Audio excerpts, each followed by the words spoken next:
Hi everyone, welcome back to my channel. I am the Motorcycle Rescuer and this is Motorcycle Rescuer.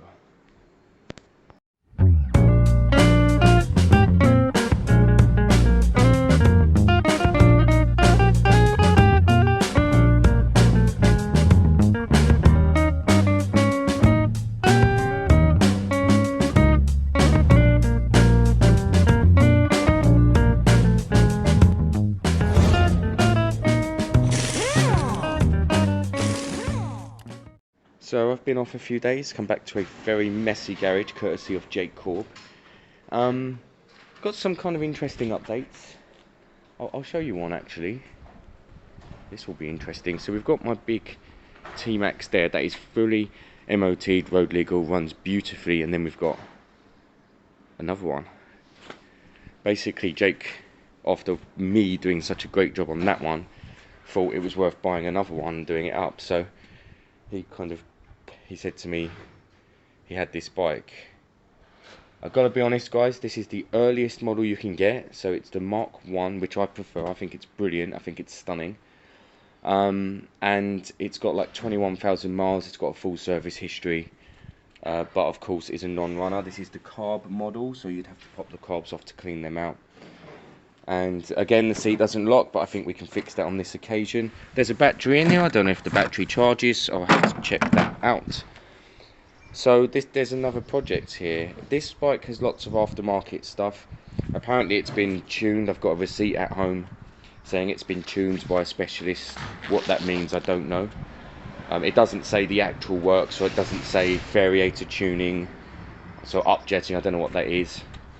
But I do know heated grips, apparently they work, but again, I just don't know because we haven't had any chance of testing this bike. What it did have was flat tyres and solid seized brakes. They need a fair amount of work, but we know how to do it. We know what we're doing now.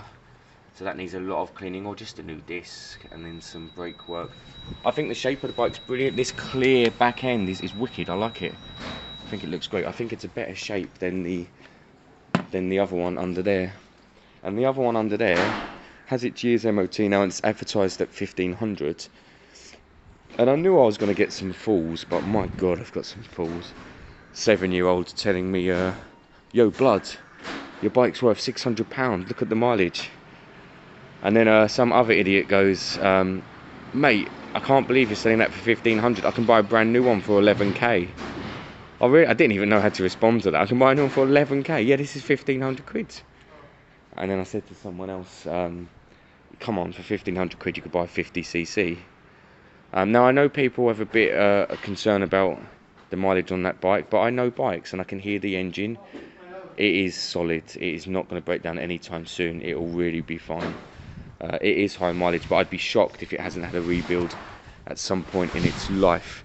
Today's video is going to be the Gilera DNA back out, the 125, and I'm going to be doing the fork seals. I need to get that bike done and dusted, and that has finished the paintwork. Anyone who hasn't seen that, go and watch it. It's brilliant, absolutely brilliant paint job. And it's very lucky for Amanda to get that, actually. She got very lucky. I just can't achieve anywhere near what Nat can achieve. So let's get that DNA out. Okay, so here's the DNA back out. It's great that it's had plenty of time for the paints that I put on before to dry. But now we need to do the fork seals. One of them was leaking quite badly. This one here, look. Now, if I lift it, it could be that we use the seal buddy, which is somewhere kicking about, to clean it. But we've got a new seal set, we've got new fork oil. Should just pop them off and do it really. Now I say that, but actually these DNAs are really well known for just not coming loose. In fact, we just started stripping down our own 50cc, and yeah, none of the bolts came off, even with the torque gun. So let's hope, first of all of these bolts will loosen up. That's step one.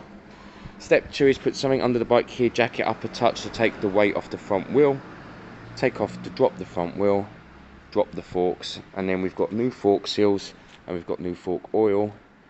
I'm going to be pulling these seals out from the top making sure everything's lubricated, lots, clean the forks top to bottom, lubricate, slide down the new ones, use the old ones to put them in place, and done. And that'll be great. That'll be much better than what we've got here. We've got quite a leak, so that's fine at this stage. But yeah, this bike needs to be done and dusted now. It needs to be out the garage, if I'm being honest. And I like it, you know, I like the bike. It just needs to be put back together, and it needs to be, you know, run and ridden. So let's get some bits and pieces done. Let's start with taking all of the bolts off, hopefully, so that we can slide the forks out. So, to make you aware of how frustrating working on some bikes is, all of the bolts have undone. You can see that here. Everything's undone except for this one, which just basically turned and rounded. And you have to undo this clamp to be able to get the fork out. There's no other way of doing this fork seal like that. So at the moment, really annoying, because there's loads of things we can do. We can drill this, we can Dremel it, we can smash it off, but then what? Then we need to get a new top bar, and again, it's just more money and more hassle.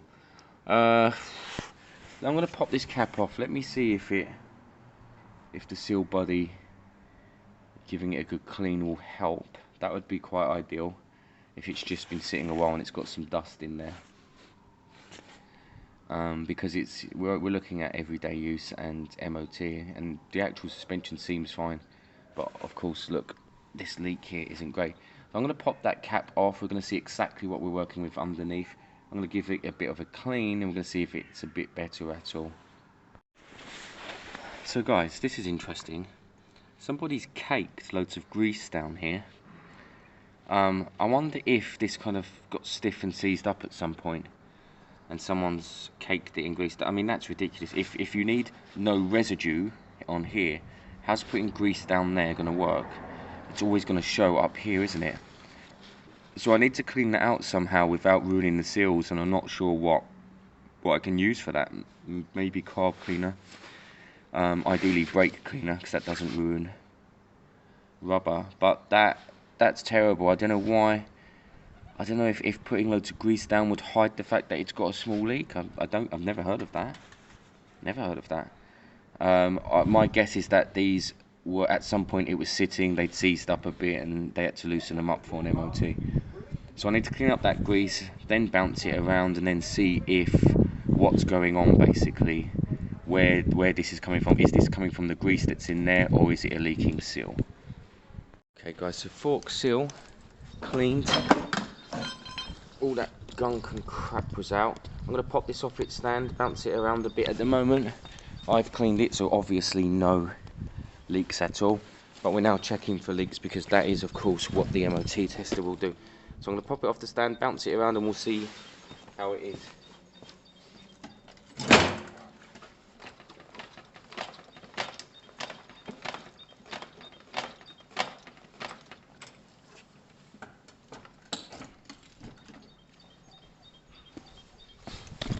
Looks good to me. Tiny bits of the grease still, but it's fairly dry. That will pass an MOT fine. Great. I need to get these painted, so I'm going to drop the wheel, jack the bike. We're going to get some paint on these, a simple satin with a lacquer finish, just to make sure it's protected.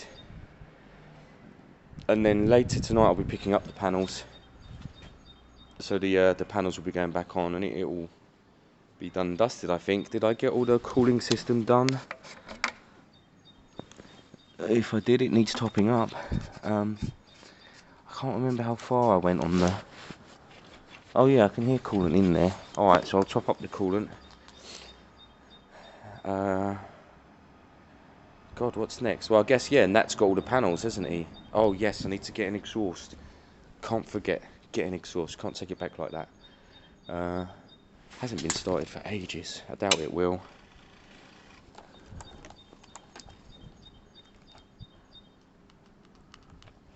Let's see if we can get it started. One moment. battery's dead. I know that the battery, this isn't the battery that came with it. The battery that came with it is not great. Amanda, you might want to order a new battery, but that is something you can do up your end. It's so easy. You just pop the seat off and you chuck it in here. I will of course put your battery on, but it wasn't lasting very long. So new battery at some point, definitely worth it. I have no doubt that this will fire up when I bring up the battery. Put some fuel in and it's good to go. Right, front forks need a lick of paint. It should come out similar to the back here. It should end up looking like that, but obviously it'll be on the front. And then we're kind of done from that part. And that, I pick up the other panels later today and the ER5, and we chuck all them back on, and that should be it really. Ready for MOT, and then it goes back to Amanda. Front tyre is okay, it should pass. Rear tyre looks fine, it's got plenty of tread I believe. Rear tyre's fine, so yeah, this bike should just pass an MOT. Right, let's get the front wheel off and we'll get some paint on. So here you go guys, we are cleaned, scuffed using wire wool, and ready for our first coats. Now I'm gonna breeze these on. These are gonna go on fairly thin, okay? Because it's satin black, it's not, you're not looking for a high gloss finish anyway, and I want it to stick well. Obviously it's cleaned and it's been keyed, but I still want it to stick properly. So 3 or 4 very light coats, really light coats on this occasion, followed by a couple of slightly thicker coats, followed by 1 or 2 thicker coats to make sure it lasts. I may hit this, I did buy some with some clear lacquer. The problem with the clear lacquer is it will gloss. They didn't have any matte version of that, which is a bit annoying. I don't want it overly glossed, but it will be more protected with that on. So I will probably chuck that on today. What else have I got to do today? I've got some bits and pieces on the ZL, but there's not loads I can do with that at the moment. I've got some new fuel lines for it from Halfords, that's great. I do have to keep and clean up these exhausts. I've been using some rust remedy on some places. There's the rust remove. Interesting, it's not actually removing, it's just kind of putting a shiny coat over it on some of the areas. Now I found our big problem area, and it was here, and it still is here, it's that there. I've got gum and I've got stuff that will sort that out, but I've also got some brazing rod down there that I've never used before, but if you heat this area enough and then put the brazing rod on, it should melt a kind of solder layer over it. It should do. I haven't used it before, so I don't know what route I'm going to go down. I might try and braze it first, because that'll be a metal layer. Otherwise it's going to be cleaned, wrapped. I've ordered the wrap, and we're going to wrap this side and then that side. Then we're going to mount it back to the bike, and then we're going to do the middle channel there, because it's, so far this is what it has on it, and it's just crap. It's just old gum tape. It may not even be that. It literally looks like tin foil, sadly. Now I've bought a proper bridge for this. My biggest worry here is if I take too much away, I have nothing to work with. But I'll show you the bridge I've got. So I've got some Lifetime gum, which is good stuff. That's that there, it's a permanent seal. And then I've got this bridge here, which I can chop down. So it would be put it back on the bike, line it up, chop this down to what size you need, gum this big time, clamp this down. I'll actually put extra clamps on the side, and then we will wrap over this as well, and that should be a Lifetime fix. So that's the kind of route we're going down with this bike. These will look great. They're going to be wrapped, and the end cans will be cleaned up to a lovely finish, so they will look great. We just have to do the pinhole repairs that we're finding at the moment, and we need to buy a couple of new exhaust clamps. Not that they come off, they don't come off, because I wanted them to anyway, and they just don't. But yeah, it will be great. I love the ZL. just have to take our time on this one, make sure we're doing it correctly. At some point, side casing, top casing's coming off, and this side casing, which is plastic, or I think actually I need to double check that, that's coming off as well, so that we can see what we're working with in regards to paint. Don't know what to do with this. I don't know if someone's lacquered over chrome or if it's just old chrome. I don't know what this is. I wonder if I drop this to Nat tonight, I wonder if that would polish or something. If I took this off and this off, I feel like it won't because it's so yellow, but I don't think Nat would mind trying. I'll consider that. I won't ask him, I'll just drop it on him. Everything else we're basically changing, guys. It'll be new brakes and lever sets at the end. We'll probably do new mirrors. We've got some really interesting handlebars coming. I need to do something with this top bit, it looks terrible. He wants these to be bullet, so I need to look for some bullet covers like on the Bandit or whatever, and I'm going to slip on the bullet covers. Ideally tilt them up a bit more if I've got some play. But yeah, basically he wants bullet there, and then everything else is kind of okay. Lots of it will be changed, lots of it will be blacked and polished, and then it will be fully serviced. We bought top quality service parts for that bike, actually, all OEM parts. Some from Honda, actually. The spark plugs came from Honda, which is interesting, but they are the right plugs and they are OEM quality. Right, let's get some layers of paint on this. So we're 2 light breezy coats in. I'm not sure how far around here I'm getting, but I am really dusting these on. That's what I want to do, so that they have good adhesion, so they stick well. I'm going to do that kind of 4, 5, 6 times, and then I'll do a couple of heavier coats, because once we know it's stuck, and then I'll let it sit for a while, and I'll piece it all back together in a couple of hours. The aim, I think, next Saturday would be to get the 50cc and this DNA to an MOT. I'll chuck them in a fan, take them to the MOT, and if we're very, very lucky, they'll both pass. And then I'm going to sell the 50cc or look for that trade. Actually, I have had 2 or 3 offers. Can't remember what they are. I need to get back to these people. But I have had 2 or 3 offers. Yeah. So that's coat 3, guys. That's probably first full coverage. No wet coats yet. Well, you don't really need to do a wet coat with satin black. You're better off trickling it on and thickening it up like that, really. But you'd be there all day. So kind of medium. I guess the equivalent to wet coats soon. 2 or 3 of them, and then let it sit and dry. Again, it will dry over the next couple of days, but I am going to throw the wheel on and get it back together so that we can move it around.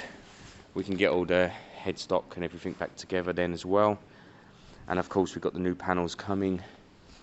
So tomorrow we'll get the new panels on. So tomorrow we should have a bike that is kind of ready. Starts, runs, rides, and should be MOTable. A couple more coats on there, and then I think I might have a little look at the new tmax. Gary was here today. We owe Gary a big congratulations. He passed his theory motorbike test. That's probably the hardest part out the way. He's got his mod 1 and mod 2 coming up. So anyone who knows Gary Gerjan from this channel, you've seen him a few times, drop a comment to him and congratulate him. Yes. Now I've looked online at these things. They're a right pain in the arse getting these carbs off. So I'm going to drain out the fuel. I think the one video I saw, they took the carbs out from underneath. So I'm going to see if I have to drop all the belly pan and stuff, loosen them up somehow. I don't know where the loosening is, and then drop them down. But you can just tell, guys, there's nowhere to work there. You know it's going to be a pain in the arse. You just know. Basically, it's all going to be stripped back, and then the belly pan off, and then we'll work it out. But it'd be nice to kind of get started on that. And then Lisa's bike's back just for a couple of small bits, some grease and oil top up, so nothing major there. So guys, I've put some air in these tyres. That's going to make it easier to push around. Step one with a bike like this, guys, know where the keys are. I don't know if Jake's got them. They're not in the garage. I might have them at home. Step two, chuck the battery on charge. You never know, it may just charge up. It can save you 30 quid. This battery may charge up. So I'm going to chuck that on charge right now. Look for the key, which I think I probably should have. Ooh, there's a spare bolts. And then I'm going to push this over here, and we'll start looking at it. We'll start breaking it down, basically. So let me chuck that on charge. Hopefully find the key. Start breaking it down. So guys, this carb setup is so complex. It's unbelievable. So I think if you look under here, I think this is an airbox, and then the carbs are there. So I think you'd pop out the airbox first somehow, and then carbs this way. It's shocking. So I think I'd be nuts not to try and drain the fuel that's in there, top it up with some fresh fuel, maybe even run through. Can I get to the drain plug? It's here. Nah, no chance. It's terrible. It's a terrible design, this bike. Because if I could get to the drain screws, I could drain it out and just kind of flush it through, couldn't I? Wow. Okay. I don't know here. I don't know what I'm going to do here, guys. I'll probably try and remove the airbox, but it's not going to be easy. But I am going to try and drain out some of this old petrol. Maybe fill it up with some nice fresh fuel and just see if we can get it running over, ticking over. Anyway, it may clean itself out. Let's see if there's any in here.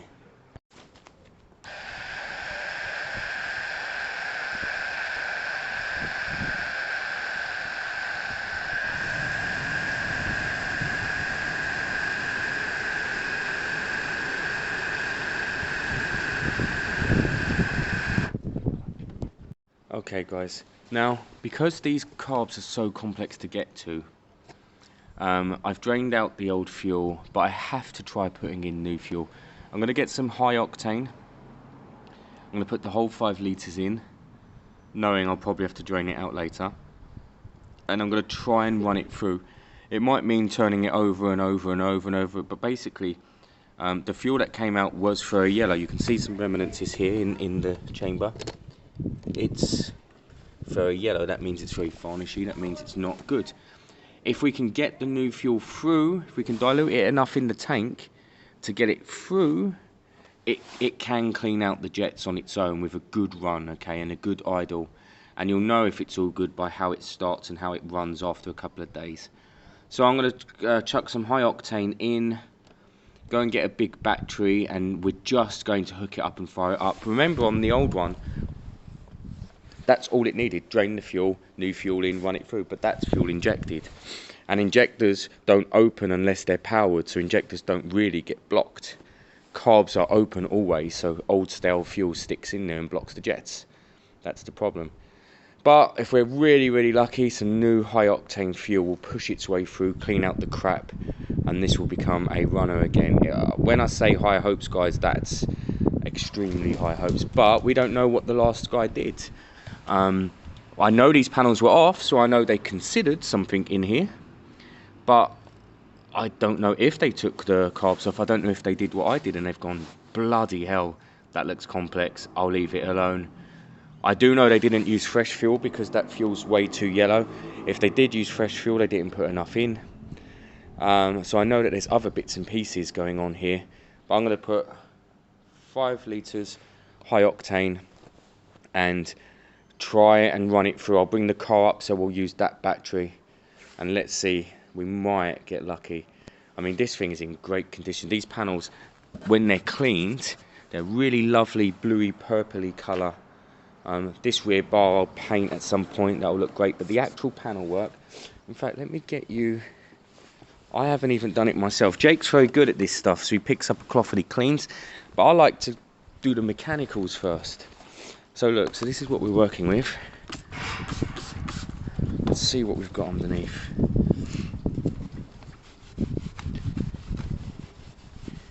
Wow, it's a really nice bluey, kind of purpley. I mean, it's been sitting out, so it's a bit caked, but you can see there already. It's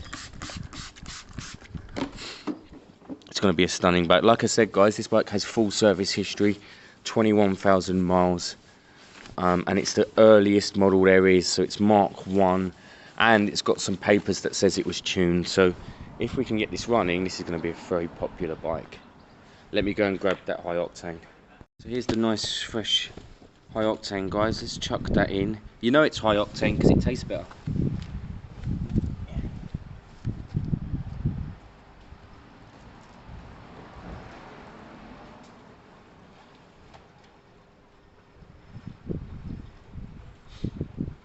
So guys, we're hooked up. First time we're turning it on together. Ooh, where's that light on anyway? That clock. First time we're seeing the key on together, guys. So let's have a look. Key on. Yeah. Haha. Priming fuel pump. Okay. All right. Let's see. Horn. It's got a horn. Left indicators.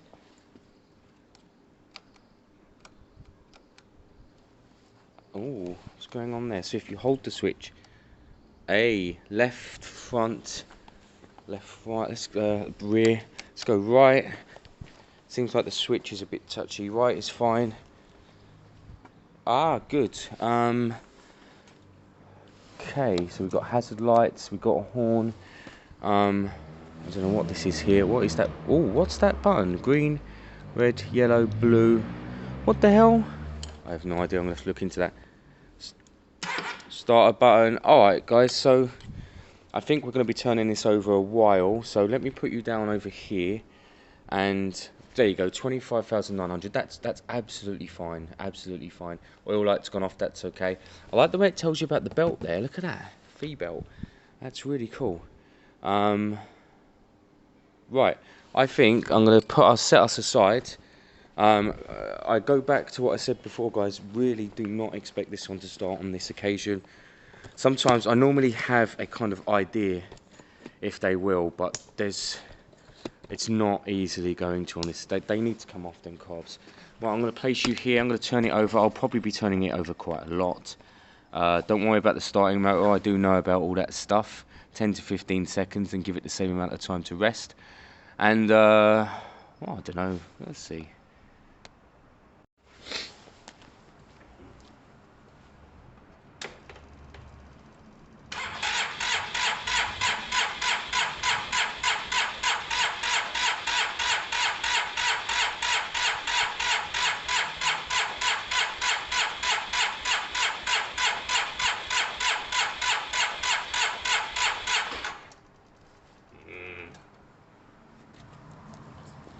Not a blip. It doesn't sound that healthy. It doesn't sound terrible, but I would challenge if there was any spark there at all. I'm going to keep turning it over a bit because it needs to loosen up its cylinders anyway with oil. But not a spit on that one, guys. So, yeah. There may be a lack of spark. Well, we don't know yet. We don't know.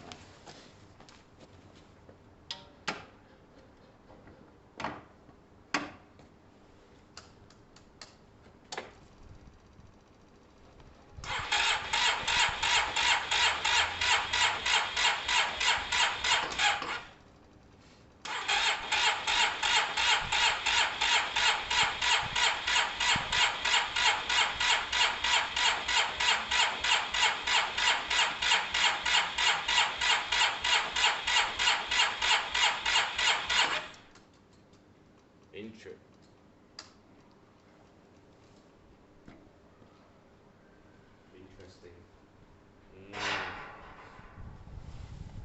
Where do we lie? Where do we lie? What do we need?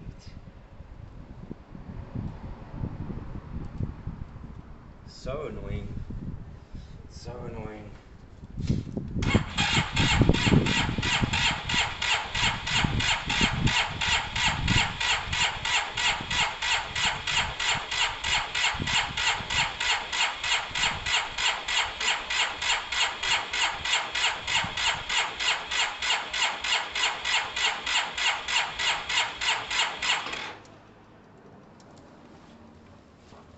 because you're not hearing a kick at all, the compression sounds great, but because you're not hearing any kick, I would challenge here if there is any fuel going through at all, or if there is any spark. Again though, it's probably the most complex setup I've ever seen. How would I even spray some starter fluid in? It's all back to front. I may need to just do it and pop these carbs, drop them down, give them a clean, even if they're hanging down here and I clean them or something. I may need to. I don't know where the spark plugs are on this bike. I don't know what the setup is. That's interesting, isn't it? Where the coil is. I just don't know these bikes. It'd be good to see. Hang on a minute, is it underneath?